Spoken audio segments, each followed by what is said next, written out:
자, 그러면은 이 방위비 관련해서도 한번 짚어봐야 될 것 같아요. 왜 그러냐면, 그러니까 이재명 대통령이 먼저 지난번 기억을 해보면 그 한미 정상회담 때도 그 이후에 이재명 네. 대통령이 한 연설에 가서 이제 국방비를 올리겠다라는 뜻을 먼저 시사를 했거든요. 그런데 오늘도 이 한미 회담 모두 발언에서 이재명 대통령이 먼저 꺼내들었습니다. 들어보시죠. 대한민국의 현재 방위비 지출 수준은 북한의 1년 국민 총생산의 1.4배에 이를 정도로 사실은 압도적으로 많습니다. 그리고 전 세계에서 군사력 평가로 5위라고 인정되고 있기 때문에 지금으로서 그렇게 부족하지는 않지만 그럼에도 불구하고 미국의 방위 부담을 줄이기 위해서 대한민국의 방위 산업에 대한 지원이나 또 방위비 증액은 확실하게 저희가 해나가겠다는 말씀을 드립니다.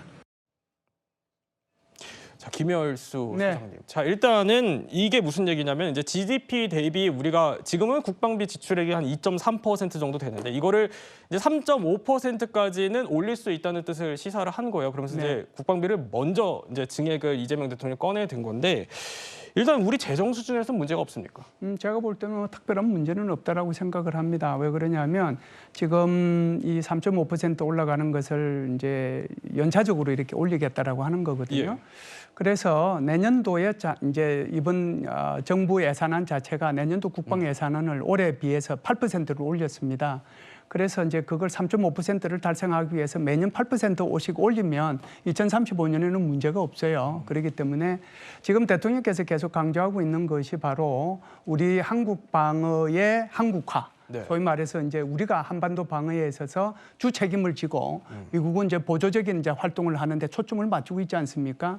그러려고 하면은 우리의 인력이 지금 병력도 줄어들고 그러는데 결국은 스마트 강군으로 갈 수밖에 없고 그 스마트 강군을 달성하기 위해서는 결국은 첨단 무기 체계에 의존할 수밖에 없는 그런 상황이 발생이 되는 거거든요. 예. 그렇기 때문에 향후 5년 동안에 미국으로부터 첨단 군사력, 소위 말해서 무기 체계 250억 불을 이제 이렇게 투자해가지고 사오겠다는 이런 얘기도 한 거거든요. 네.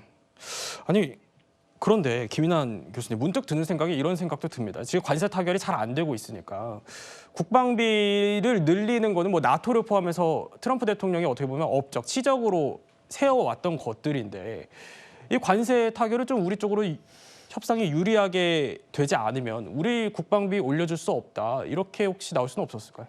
글쎄요, 이제 국방비 인상이라고 하는 건 예. 분명히 우리가 목표를 정해놓고 그만큼 가겠다라는 이야기니까 사실 우리가 속도 조절을 할 수 있는 부분은 맞습니다. 근데 관세 협상의 일단 레버리지로서 사용을 하기에는 우리 경제 지금 체력과 그다음에 경제 안정성의 문제도 고려를 해야 될 것 같아요. 빨리 관세 협상을 조기 타결하는 것이 옳은 것인지, 그다음에 또 혹시 미국 쪽의 요구를 어느 정도 수용할 수 있을 것인지. 그러니까 지금 전반적으로 우리 트럼프 대통령을 상대를 할 때는 안보와 경제 문제에 있어서 우리가 큰 그림을 그리고 우리의 지금 국익이 경제와 안보에서 어느 것이 더 좋은 것인지를 정말 면밀하게 고려해야 되는 그런 지혜가 지금 필요한 시점이라고 생각이 듭니다. 그렇군요. 자, 한 가지만 안보 관련해서 더 짚어보면 김열수 네. 소장님, 그 주한미군 현대화도 지금 의제로 올라와 있는 상태거든요. 이게 무슨 얘기냐면, 그러니까 주한미군이 이제 북한 억지만 하는 게 아니고 중국 견제까지 하는 역할로 확대하겠다. 그 얘기인즉슨 우리 입장에서는 주한미군이 더 대북 방어를 하도록 요구를 할 수밖에 없는 기류인 것 같은데, 자, 이거를 이번 합의문에 담아야 된다고 보십니까? 아니요. 이 부분은 조금 우리가 분리해서 생각해 볼 필요가 있는데요. 예.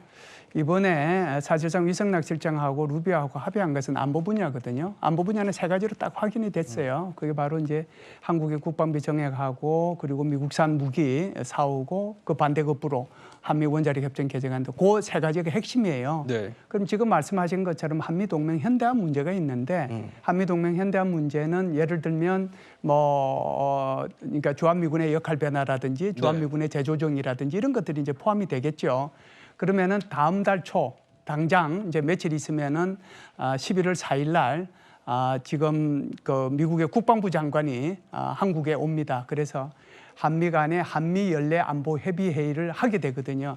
이때 이제 중점적으로 논의할 분야가 바로 한미 동맹 현대화라고 볼 수가 있습니다.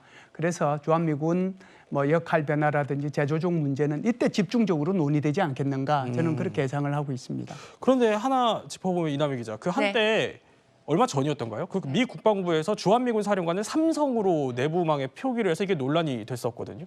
그래서 이게 실수냐, 뭔가 앞으로 이렇게 변화되는 것들을 뭔가 함의한 건가 여러 가지 논란인데 일단은 미국 국방부에서는 이것이 실수였다라고 했습니다. 하지만 지금 그 주한미군 사령관, 지금 브런슨 사령관이죠. 네. 4성 장군인데 삼성으로 돼서 결국은 주한미군에 좀 힘을 빼는 게 아니냐 우려는 있었습니다만 오늘요 보니까 트럼프 대통령이 딱 그 김해공항에 도착했을 때도요.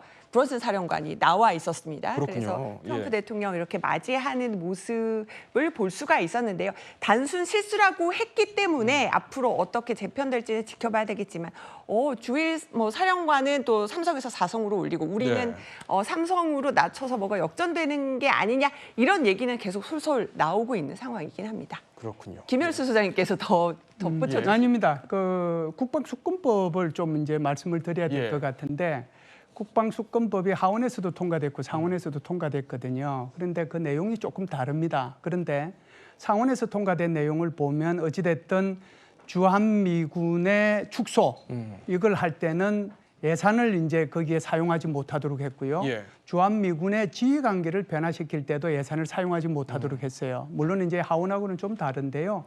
만일에 그런 것들을 하게 될 경우에는 국방부 장관이 이것이 미국의 안보에 아무런 문제가 없다는 것을 입증할 수 있는 자료를 제출하지 않으면 안 된다라고 얘기했거든요. 네. 물론 지금 국방수권법은 12월 달에 아마 상원과 하원이 서로 조정을 해가지고 최종적으로 뭐 결정이 되지 않겠는가라고 생각을 하는데요.